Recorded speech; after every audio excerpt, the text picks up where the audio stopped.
I mean, it's 2022, right? That is the year. That is the year, right?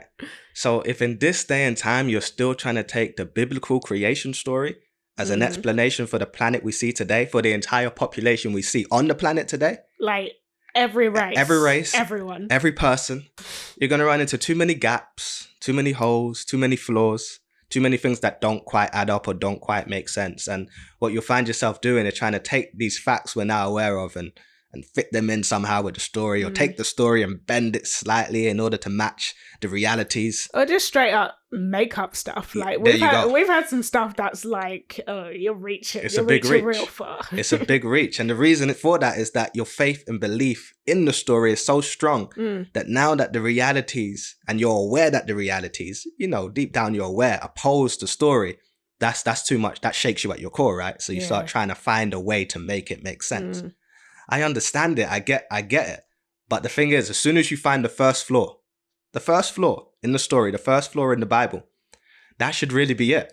That should be. You should put the book down at that point. It should be. It should be like, okay, it's flawed. Because an argument, the reason I say that, an argument you hear a lot is that, I've certainly heard a lot, is, but you can't dismiss the book. There's some really good things in the book. I'd be like, okay.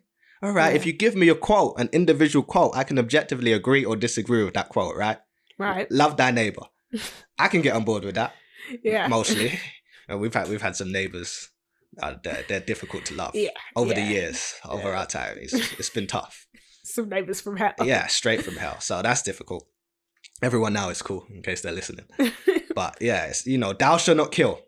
Yeah. You can get on board with that. You can say, I agree with that. Morally, that's correct to me, right? But as far as devoting my life to this book and living my life by way of this book, as soon as you find the first flaw, that should really be the end of that, right? You know, you take, for example, say your child had a maths exam, right? You got your maths textbook, right? On page 1, it says 1 + 1 is 2.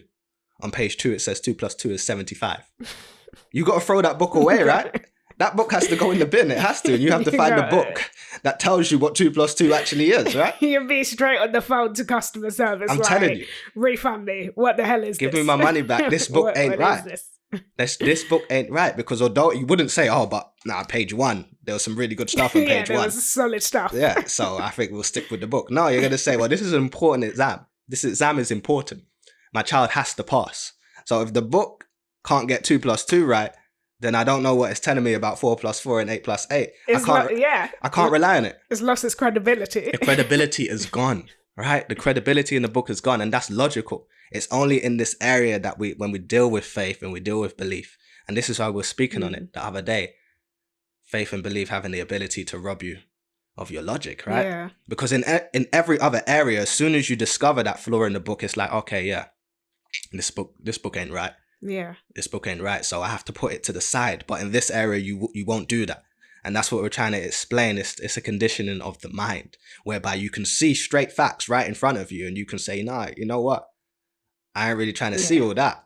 Yeah. That belief. So that's what I'm saying. It's like when you find the flaws, and we've pointed out, it's been pointed out over many, many years, especially as how the story applies to us as African people. It's been pointed out what is actually going on. The Bible has been broken down by Baba Yanun various times, what this actually meant, what was taking place here, the truths, the non-truths, the things that were taken from other scriptures, so on and so forth. So in this day and time, if you're trying your best to say, nah, Adam and Eve, that's where we all it's going to be tough on you. It's going to be tough.